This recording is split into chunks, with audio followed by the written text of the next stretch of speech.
자, 오늘 나누실 말씀은 요한복음 5장 1절에서 10절 말씀으로 말씀 제목은 기다림의 축복입니다. 기다림의 축복.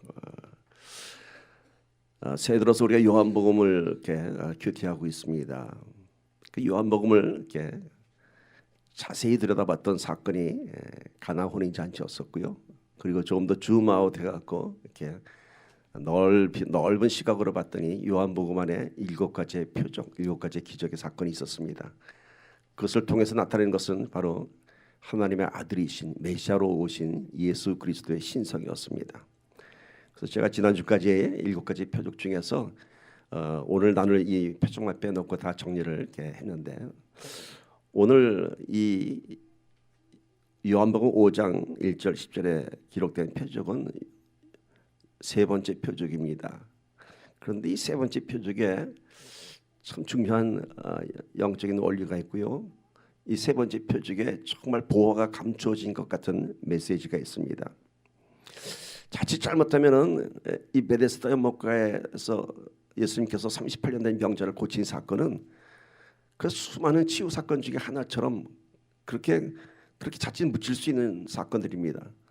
예수님께서 이 땅에 오셔서 얼마나 많은 환자를 고치셨습니까? 그렇죠? 많은 환자들을 고치고 살리고 귀신을 쫓아냈습니다. 그 중에 하나예요. 근데 그 중에 하나인데 이 사건이 요한복음에 기록된 그 이유가 있습니다.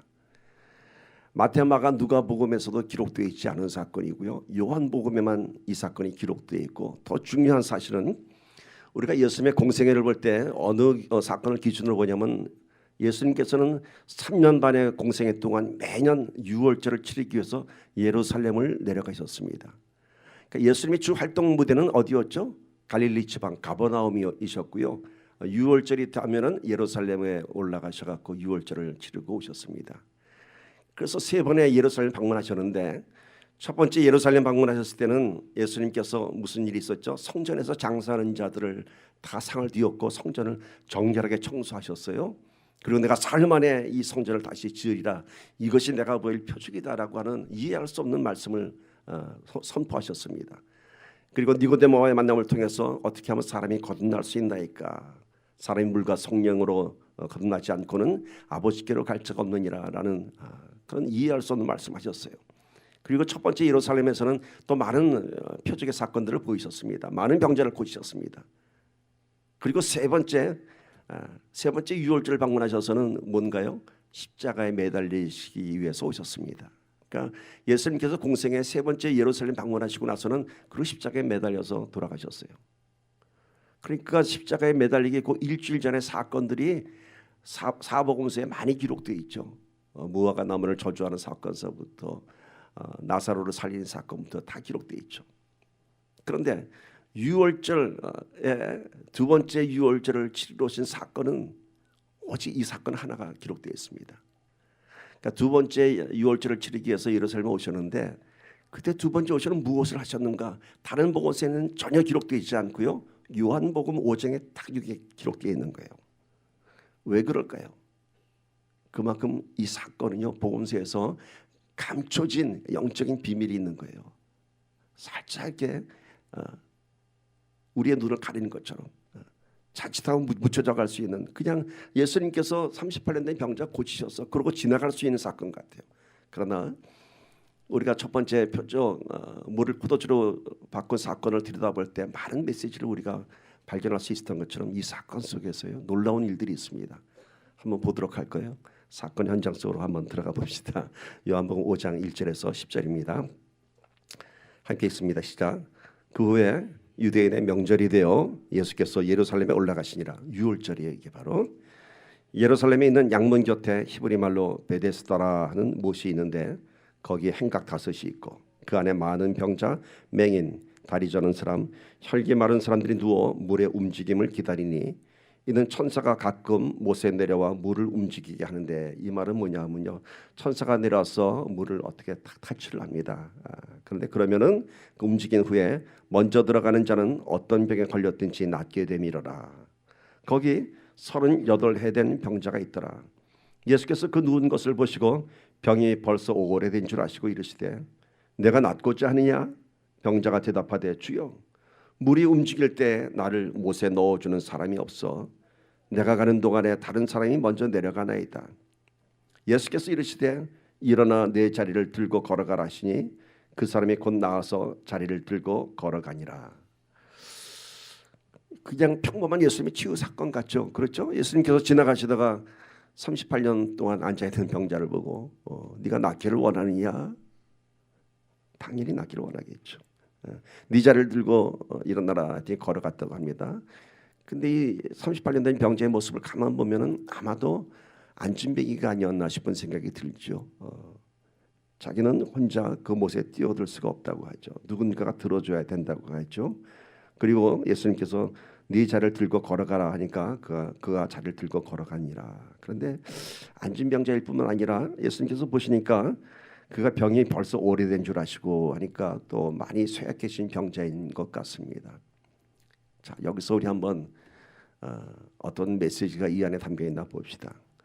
첫 번째 우리가 볼 수 있는 것은 베데스다 연못에 내려오는 전설 같은 이야기죠. 뭐라 그러죠? 이 성전 옆에 양문이라고 하는 문 이름의 양문은 양문 곁에 베데스다라고 하는 연못이 하나 있는데 어느 날 천사가 내려와서 뭐 전설의 이야기 같아요. 그 연못을 어떻게 탁 건드리면은 못을 움직이는데 또 개역 한글에는 연못을 동할 때에 그러니까 천사가 어떤 물에다가 힘을 줬을 때 이제 이런 겁니다. 타치했을 때 가장 먼저 들어가는 병자는 어떤 병이든지 낫는다라고 하는 뭐가 전해져 와요? 그냥 전설 같은 얘기. 전설 같은 얘기. 그런데 성경 전체를 찾아봐도 이 베데스다 연못에서 그 천사가 물을 통했을 때 가장 먼저 뛰어 들어가서 병을 고쳤다는 사람은 한 명도 기록되어 있지 않습니다. 이스라엘 역사에도 기록되어 있지 않습니다. 이 베데스다 연못에서 병 고침 받은 사람은 딱 한 사람. 누구? 오늘 이 38년 된 병자밖에 없습니다. 이 베데스다 연못의 의미가 뭘까요? 기적이 일어나는 사람들에게 전해져 내려오는 전설의 현장입니다. 천사가 내려와서 그 물을 만졌을 때 가장 먼저 뛰어들어간 사람은 어떤 병이든지 낫는데 이 베데스다 연못이 가만 깊이 묵상해 보면 마치 우리가 사는 세상과도 같습니다. 이렇게 하면 성공한대. 이렇게 하면 대박 난대. 이렇게 누구 찾아가면 병 고쳐준대. 세상에 많은 사람들이 마치 베데스다 연못가의 병자들처럼 그렇게 기적을 꿈꾸면서 세상이라는 이 베데스다 연못가에서 막연한 소망으로 살아가고 있습니다. 자기의 가장 처절한 인생의 문제를 해결받기 위해서 어느 날 나에게 그러한 기적이 다가왔을 때 어떻게 해야 돼요? 내가 먼저 뛰어들어가 있지 않습니까? 뭘 의미합니까? 내가 누구보다도 먼저 달려가야 합니다. 그러니까 우리 살아가는 모습이 그래요.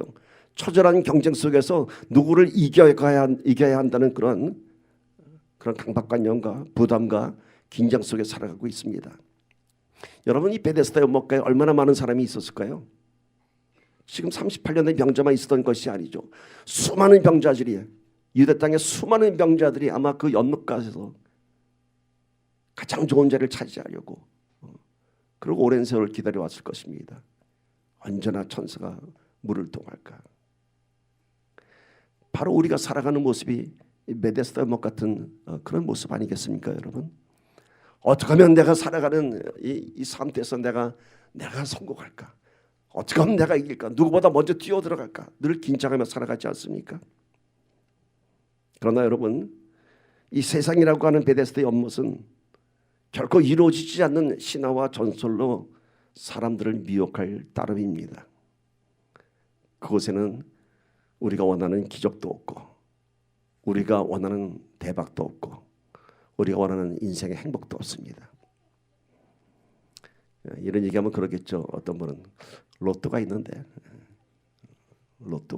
당첨되는 사람이 있잖아요. 그렇죠? 그래요. 로또 당첨되면 정말 인생이 바뀌고 대박이 나죠. 실제로 당첨되는 사람이 있죠.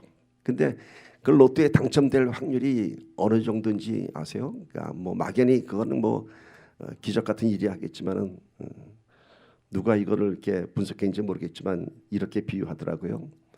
로또에 당첨될 확률은 일생 동안 같은 장소에서 벼락을 4번 맞을 확률이라고 합니다. 벼락을 한 번 맞는 것도 아니고 같은 장소에서 4번을 맞아야지 로또 당첨될 확률이라고 합니다. 거의 불가능한 확률이죠. 그런데 당첨되는 사람이 분명히 있어요. 그래서 이렇게 뭐 이번 주 로또가 뭐 금액이 많이 올랐다가 하면 다들 하나씩 사기도 하지 않습니까? 그래서 많은 사람들이 기대를 갖죠. 근데 여러분, 이 확률이 어떤 확률인지 아세요?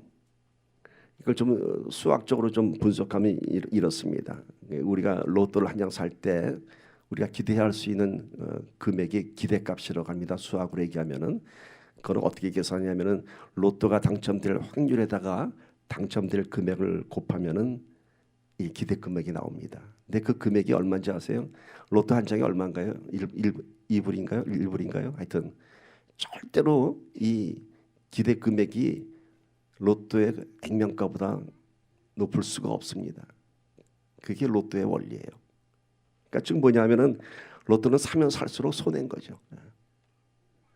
라스베가스 가서 도박하는 사람들 그렇죠. 지는 확률하고 무모한 도전을 하는 것입니다. 그러니까 그래도 당첨되는 기적의 주인공이 있잖아요. 그래서 사람들이 이제 사지 않습니까? 근데 그렇게 당첨된다고 해도 정말 기적같이 당첨된다고 해도 그들의 결말은 결코 행복하지 않는 것을 알 수 있습니다. 왜냐하면은 감당할 수 없는 물질이 내 인생에 들어오면요, 그걸 컨트롤할 수가 없어요. 우리 인생은 우리가 컨트롤하면서 살아가야 되는데 컨트롤할 수가 없는 거예요. 그래서 참 몰락한 인생을 볼 수 있습니다. 그런데 이렇게 로또 같은 인생의 유행이 아니더라도 우리는 각자 자기 분야에서 성공과 행복을 찾기 위해서 세상이라고 하는 베데스다 연못가에서 참 열심히 또 때로는 지치고 긴장된 삶을 살아가고 있습니다. 그런데 여러분 보세요. 정작 수많은 병자들이 기다렸던 그 베데스다 연못에는 기적은 나타나지 않았습니다. 오로지 예수를 만났던 38년 된 병자만이 그 병을 고쳤습니다. 여러분, 우리가 기다리고 소망하던 것, 인생의 문제들 결코 세상에서는 찾을 수 없습니다. 누구를 만나야 될까요, 여러분? 베데스다 연못가의 병자를 찾아오신 예수님을 만나야 하는 것입니다. 오늘 우리의 삶에서 시선을 돌려야 합니다. 세상에서 성공한 사람들의 이야기, 누가 어디 가서 뭐해서 이렇게 성공했대, 그런 이야기에 우리의 시선을 돌릴 것이 아니라, 세상에서 성공한 이야기를 쫓아갈 것이 아니라, 여러분, 예수님을 만나서 성공한 사람들의 이야기를 들어야 할 줄 믿습니다. 인생에서 성공한 사람들이 있죠. 그러나 인생에서 성공한 줄 알고 살다가 결국은 헛된 인생으로 돌아가고 마는 것이 세상의 이야기입니다. 오늘 인생에 성공한 사람들의 그 이야기에 시선을 돌릴 것이 아니라 예수님 만나서 성공한 사람들의 이야기를 들어야 할 것입니다. 저는 대학 졸업하고 처음 회사 들어간 것이 종합상사였습니다. 당시 우리 젊은 세대에서 무역하는 사람들의 정말 신화적 존재가 있었습니다. 로망 같은 사람이 있었습니다. 누군지 아시겠죠? 대우그룹의 김우중 회장. 조그만 오프화상으로 시작해서 와이셔츠 수출하다가 그렇게 거대한 그룹을 만들었죠. 그 당시에 모든 젊은이들의 로망이었습니다. 신화 같은 존재였습니다. 어느 날 제가 힐튼 호텔에서 대우그룹 해외 전 지사장들이 하는 회의를 참석할 수 있었습니다. 와, 그때는 정말 김우중 회장은 정말 신적 존재였습니다. 그 큰 그랜드 볼륨 그 힐튼 호텔 안에 정말 하나님처럼 앉아 있더라고요. 그리고 옆에 쫙 360도로 전 해외 지사장들이 다 앉아서 이렇게 회의를 하는데, 그땐 저는 은혜 받았을 때예요. 제가 무슨 생각이 든 줄 아세요? 예전에는 김우중 회장이 그렇게 신화적 존재고 나의 로망 같은 그런 사람이었는데 그날은 그렇게 보이지 않더라고요. 저 사람이 저렇게 성공한 사람이 예수 믿을 수 있을까? 그런 생각이 들더라고요. 뭐 그 이후에 뭐 그분의 이야기는 뭐 더 할 필요가 없겠습니다만 그런 거예요, 여러분. 세상에서 신화적 존재로 성공한 사람들의 이야기를 우리가 쫓아갈 것이 아니라 누구요? 예수님 만나서 그 인생의 평강과 그 인생의 소망을 회복한 사람들의 이야기를 들어야 할 줄 믿습니다. 여러분, 예수님과 이 38년 된 병자와의 만남을 좀 봅시다. 오늘 이 사건 보면 마치 38년 된 병자가 그날도 아무 소망 없이 앉아 있는데 예수님이 지나다가 보신 것처럼 이렇게 우연한 만남처럼 보이죠. 그렇죠. 이 사건만 들여다보면 마치 우연한 사건처럼 보입니다. 예수님께서 유월절을 치르시기 위해서 예루살렘에 오셨고 성문을 들어가다가 우연히 38년 된 병자를 본 것 같습니다. 그래서 이 병자는 참 운이 좋은 사람처럼 보여집니다. 다른 사람들은 베데스다 연못가에서 천사가 물이 동할 때 제일 먼저 뛰어들기 위해서 정말 눈을 부릅뜨고 지켜섰는데 저 외진 자리, 아마 이 사람은 가장 외진 자리에 있었을 거예요. 저 외진 자리에서 그냥 고개 푹 숙이고 있는 사람, 그 사람을 예수님이 찾아가서 고쳐줬어요. 와, 얼마나 이 사람이 참 운이 좋은 사람이에요. 그런데 여러분, 이것은 결국 우연한 사건이 아니라는 것이죠. 왜 그런지 아세요?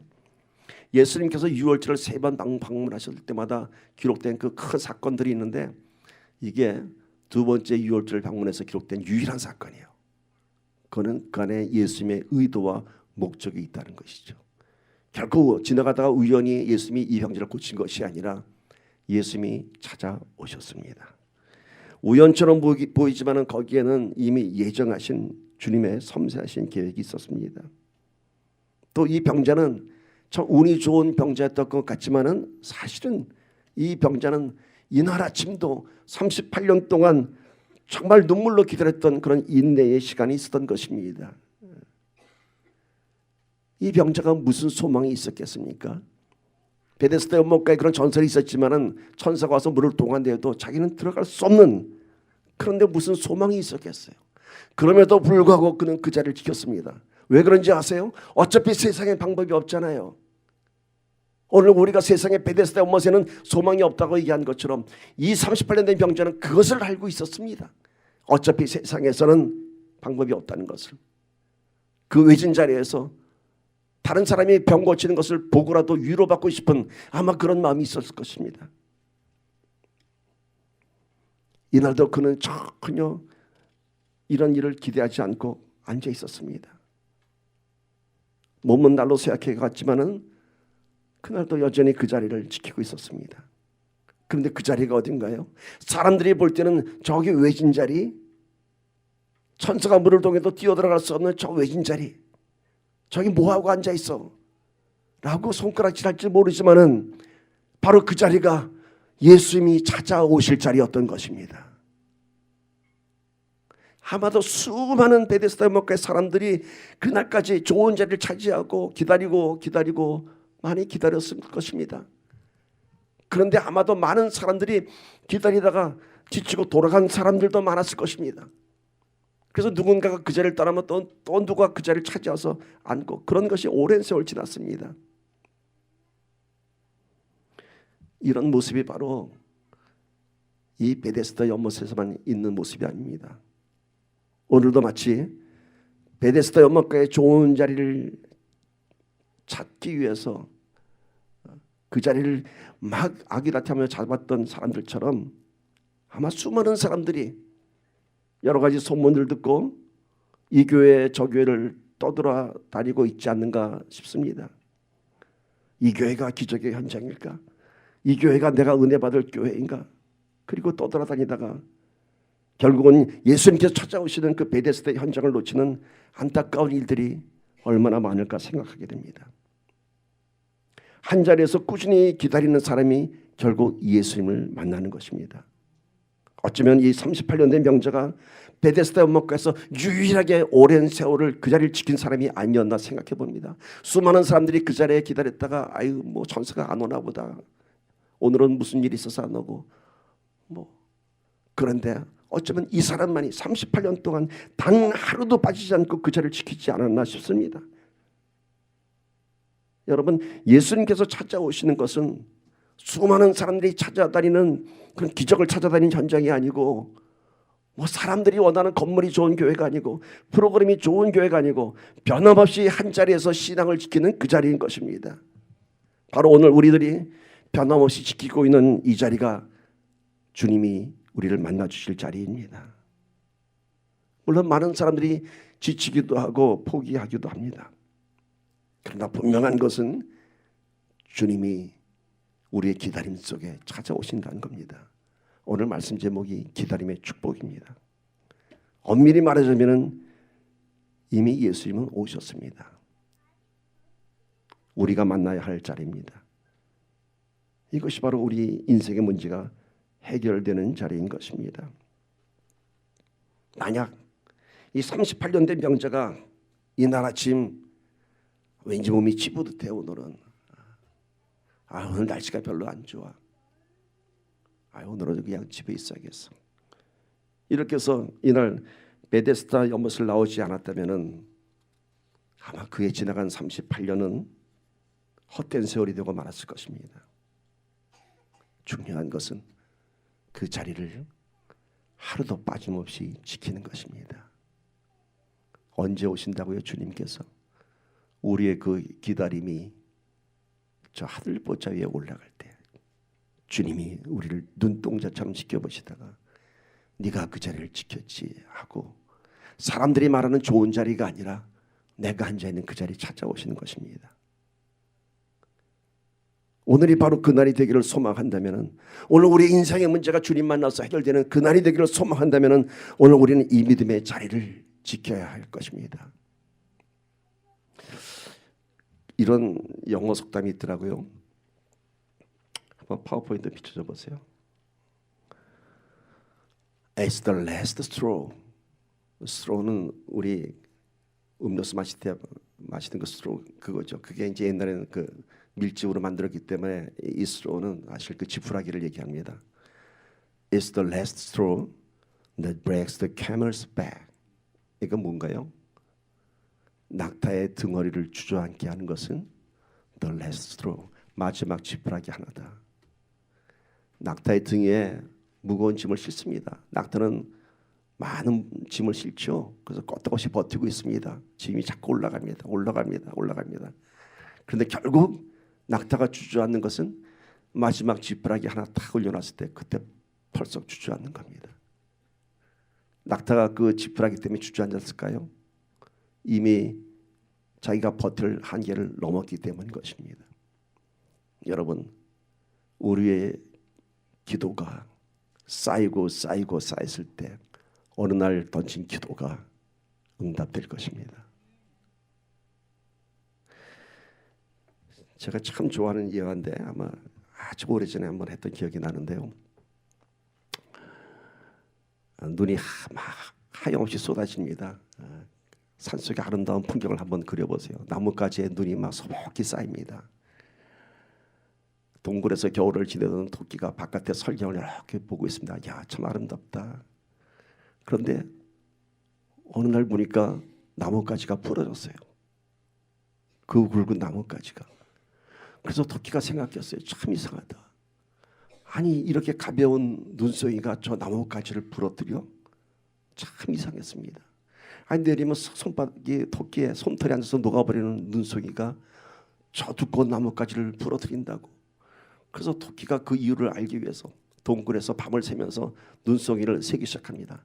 그 나뭇가지에 새로 이제 눈이 오는 날입니다. 하나, 둘, 셋, 넷. 눈이 막 쌓입니다. 계속 셉니다. 34,561, 34,562. 그러다가 34,567 하니까 나뭇가지가 부두둑하고 부러집니다. 그러니까 토끼가 깡충 뜁니다. 그러면서 알았어. 34,567번째 눈이 저 나뭇가지를 부러뜨리는 거야. 토끼는 놀라운 진리를 발견했어요. 이 세상에서 제일 무거운 거는 34,567번째 내리는 눈송이야. 과연 그럴까요? 우리의 기도도 마찬가지죠. 날마다 올리는 기도가 아무 의미 없는 기도 같지만은, 날마다 오는 이 예배의 자리가 아무 의미가 없는 것 같지만은, 그 마지막 지푸라기가 낙타의 등을 구부러뜨렸던 것처럼 34,527번째 눈송이가 그 나뭇가지를 부러뜨렸던 것처럼 오늘 우리 인생의 문제가 해결될 줄 믿습니다. 더 재밌게 얘기할까요? 어느 역 앞에서 거지가 너무 배가 고팠습니다. 호떡 파는 가게 앞에서 저 호떡이 너무 먹고 싶었습니다.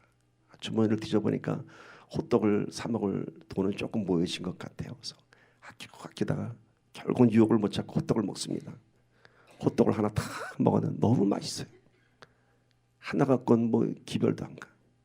호떡을 2개, 3개, 4개, 5개, 6개 먹었더니 그때 좀 먹은 것 같아요. 뿌듯해요. 그러니까 거지가 뭐라 하는 줄 알아요? 앞에 5개까지 호떡은 괜히 사 먹었네. 똑같은 의미죠. 6개를 먹었을 때 배가 찬 것이지 6개째 호떡이 배부르게 한 것은 아니죠. 오늘 우리 신학의 능력은 온전한 기다림과 기도가 쌓인 자리에서 열매가 나타납니다. 그런데 왜 우리 하나님은 그렇게도 수많은 반복을 요구하시는 것일까요? 우리의 신뢰를 요구하시는 거죠. 우리의 묵묵한 순종을 요구하시는 것입니다. 성경이 우리에게 주는 동일한 메시지가 있습니다. 언젠가는 기필코 꼭 이루어 주신다는 하나님의 약속입니다. 한없이 날리는 눈송이가 그냥 녹여지는 것 같고 날아가는 것 같지만 어느 눈송이에서 나뭇가지가 부러지는 것처럼 언젠가는 주님이 찾아오십니다. 우리의 기다림은 막연한 기다림이 아닙니다. 오늘 기다림의 축복이라고 했죠. 막연한 기다림이 아니에요. 하나님의 말씀으로 그 약속에 근거한 기다림인 것입니다. 근데 그래도 너무 길다고요? 기다리다 지쳤다고요? 근데 여러분 보세요. 사실은 우리가 하나님을 기다리는 시간보다도 우리가 주님을 기다리는 시간보다도 사실은 우리 주님께서 우리를 기다리는 시간이 더 깁니다. 얼마나 기다리셨어요, 여러분? 우리 주님은 여러분을 영원이란 시간 속에서 기다리셨습니다. 이제 우리가 그 주님 만나면은 우리가 기다렸던 그 시간의 의미는 없습니다. 38년 동안 기다렸던 그 인내의 세월이 눈물의 세월이었겠지만은 그 병자가 일어나는 것은 한순간에 일어났습니다. 기다림의 세월에 비하면요, 예수님께서 일하시는 것은 순간이에요. 오늘 우리의 오래된 문제가 해결되는 것은 한순간에 해결될 것입니다. 내 자리를 들고 일어서라. 38년 된 오래된 그런 묶임이 한순간에 풀어졌습니다. 오늘 우리에게 그런 역사가 있기를 믿음으로 선포합니다. 주님께서 하시면은 한순간에 이루어지는 거예요. 그런데 이 사건 속에서 또 하나 궁금하게 하는 장면이 있습니다. 예수님께서 이 38년 된 병자를 보시고 이런 질문을 합니다. 네가 낫고자 하느냐? 참 의미 없는 질문 같습니다. 아니, 예수님께서 전지전능하신 예수님이 왜 그 병자에게 네가 낫기를 원하느냐 이런 질문을 하셨을까? 당연히 병 낫기 위해서 그 연못가에 38년을 기다리고 있었는데 왜 그런 질문을 하셨을까요? 왜 그런 질문을 하셨을까요? 여러분, 이런 상황을 가정해 봅시다. 친구가 경제적으로 많은 어려움을 겪고 있습니다. 근데 그 가까운 친구가 그 친구에게 그래, 저 얼마나 좀 있으면 문제가 좀 해결될 것 같아? 라고 물어봅니다. 그럼 이건 뭘 의미하죠? 내가 좀 도와줄 수 있다는 뜻이죠. 돈이 얼마나 필요해? 능력도 없는데 괜히 물어보는 거는 실례죠, 그렇죠? 자기가 능력이 되니까 그래 얼마나 있으면 해결될 것 같아 이런 거죠. 네가 낫기를 원하느냐라고 하는 이 질문은요, 병자의 의지를 물어보는 것이 아닙니다. 내가 너를 낫게 하리라는 예수님의 능력과 의지를 알려주는 것입니다. 네가 낫기를 원해? 내가 치료해 줄 거야. 그런데 이 병자는 어떻게 대답했어요? 병자가 어떻게 대답했죠? 병자는 여전히 자기의 문제를 베데스다 연못가에서 찾으려고 합니다. 예수님께서 네가 낫고자 원하냐 하니까 네, 그런데요 천사가 와서 이 물을 통해도 저는 제일 먼저 뛰어들어갈 수가 없어요. 누가 나를 들어줘야 하기 때문에. 지금 이 베데스다 연못가는 주님께서 네가 낫고자 원하느냐, 이제 내가 너를 낫게 해주겠다는 그런 소망의 질문을 던졌는데 이 환자는 자기의 현실만 바라보는 거예요.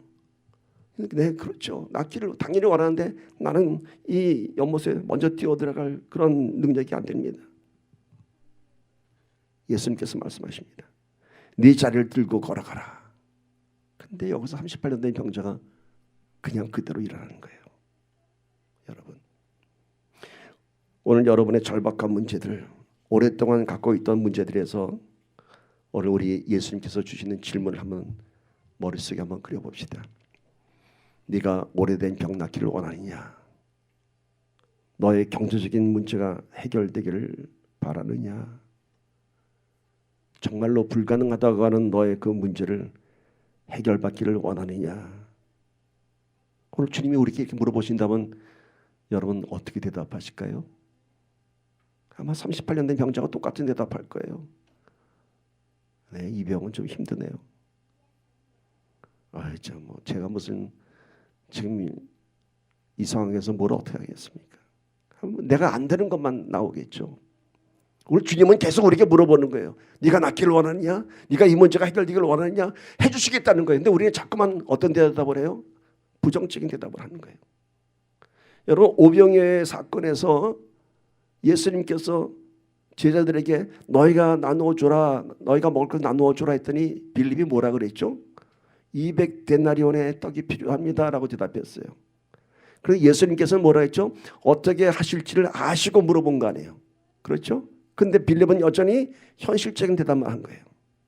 그때 제가 뭐라 했죠? 어떻게 대답해야 된다고요? 주님은 하실 수 있습니다. 오늘 주님께서 우리에게 네가 오래된 병 낫기를 원하느냐, 너의 경제적인 문제가 해결받기를 원하느냐, 네가 정말로 힘들어하는 이 문제가 해결되기를 원하느냐 할 때 여러분 현실 가운데서 생각하지 마시고 주님만 바라보시면은 주님께서 해주시겠다는 거예요. 우리의 답변이 현실적인 답변이 아니라 주님은 하실 수 있습니다. 이렇게 대답해야 하는 것입니다. 이것이 바로 표적을 만들어내는 믿음인 것입니다. 이제 이 베데스다 연못의 사건을 한번 더 넓은 시각으로 조명해 봅시다.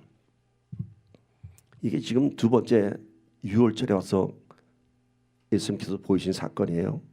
근데 1년 후 유월절에는 어떤 일이 있다고요? 1년 후에 예수님께서는 이 예루살렘에 오셔서 십자가에 매달리셨습니다. 그 십자가에 매달리시고 사흘 만에 부활하셨습니다. 그게 뭔가요? 첫 번째 유월절에 오셔갖고 내가 사흘 만에 이 성전을 헐고 다시 세우리라 했던 그 말씀이 성취된 거 아닙니까? 내가 사흘 만에 죽음에서 부활하여서 내가 너에게 영원한 생명을 주는 성전을 세우리라. 예수님께서는 오늘 이 베데스다 연못가의 사건 이후에 1년 후에 이 놀라운 십자가 사건을 지금 이 사건을 통해서 예시하는 겁니다. 38년 된 병자와의 만남을 통해서 이 병자를 고쳐준 사건이 그냥 병자 하나 고쳐준 사건이 아니라 예수님께서 내가 이제 1년 후에 이 6월절에 내려와서 내가 이 38년 된 병자를 고쳤던 것처럼 이 세상에 내 보혈의 피를 적셔서 내가 구원의 강물을 넘치게 하리라 이겁니다. 베데스다 연못가의 전설은 신화로 너에게 남겨져 있겠지만은 내가 이제 1년 후에 베데스다 연못에 그 신화가 온 세상을 향한 구원의 강물이 넘치게 하리라 말씀하시는 것입니다. 예수님 자신이 그 구원의 메시아가 돼서 오시는 것입니다. 38년이라는 온 인생을 절망같이 살던 병자를 고쳐주신 사건을 통해서 이제 예수님께서 내가 내년에 다시 올 때는 오랫동안 세상에 기다렸던 오랫동안 선지자들이 외쳤던 그 메시아가 되어서 내가 피를 흘릴 것이다 라고 말씀하시는 것입니다. 베데스다 연못가의 기적은 십자가에 흘리신 보혈의 피입니다.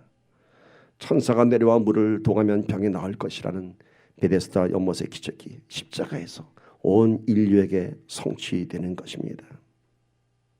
예수님께서는 영원히 죽을 수밖에 없는 인간을 구원하기 위해서 이 땅에 내려오셔서 십자가에 매달리심으로 그 피가 온 인류가 기다리던 구원의 베데스다 연못의 물을 만든 것입니다. 베데스다 연못에는 맨 처음 뛰어들어가는 사람만이 고칠 수 있다는 전설이 있었지만은 예수님께서 흘리신 보혈의 피는 순서가 없습니다. 누구든지 그 앞에 나오기만 하면 살아날 수 있는 것입니다. 누구든지 주 앞에만 나오면은, 누구든지 주 앞에만 나오면 네가 낫고자 원하느냐? 예수님께서 구원하시겠다는 겁니다. 여러분, 38년 된 병자가 기다렸던 이 베데스다 연못가에 수많은 사람들이 그 베데스다 연못을 지켰습니다. 그 이루어지지 않는 신화, 그 전설 때문에. 오늘 우리 예배 자리에 나오는 우리의 마음이 어떤 마음일까 한번 생각해 봅니다. 그저 막연한 마음으로 나오시는지, 아니면 정말 오늘 이 자리가 주님께서 오시는 베데스다 연못가의 자리임을 기대하고 나오는 것인지, 우리에게 그런 기다림의 열정이 있어야 합니다. 그런데 우리는 정말로 이 복음에 대한 열정은 우리 삶 속에서 그렇게 쉽게 나오지 않습니다.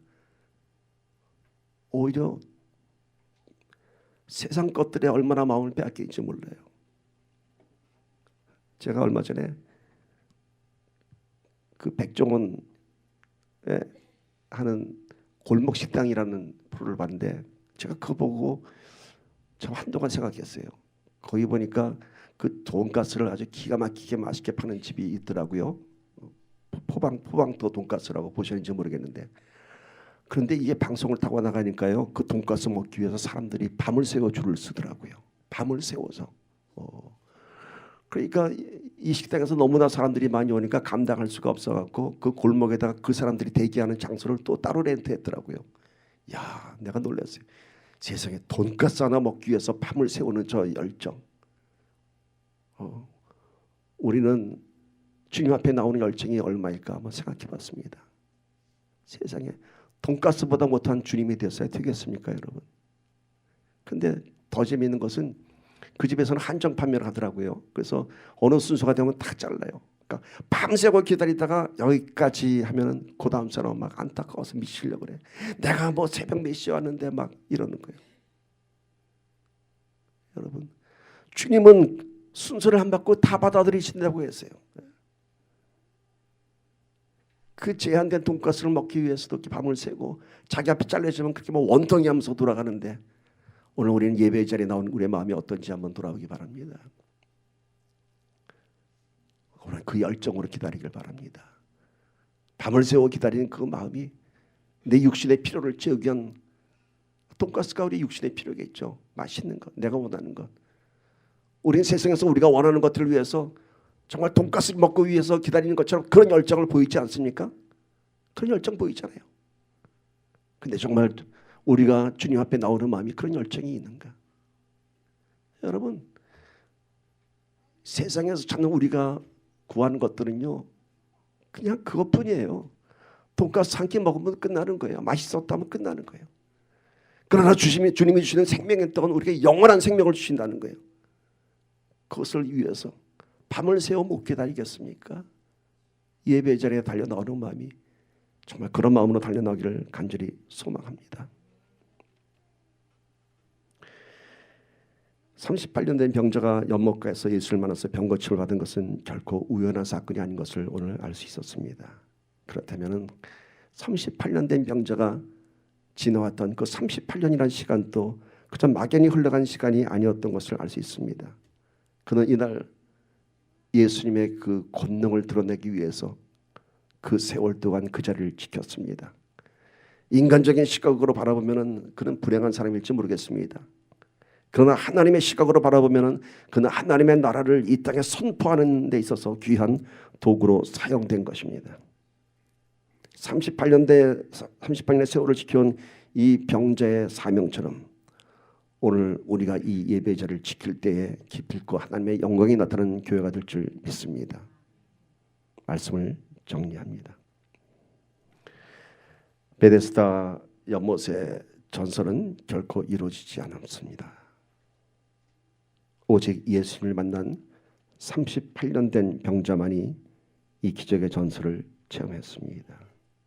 여러분, 우리의 시선을 세상에서 주님 오실 자리로 돌리길 바랍니다. 두 번째, 주님께서 오시는 자리는 결코 뺏어서 이기는 자리, 좋은 자리, 사람들이 편하고 좋은 자리가 아닙니다. 하루도 빠지지 않고 소망의 자리를 지키는 자리에 예수님께서 찾아오십니다. 38년 된 병자는 그날 아침도 여전히 그 자리를 지켰습니다.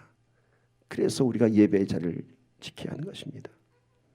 예수님께서 날마다 우리에게 물어보십니다. 네가 낫기를 원하느냐?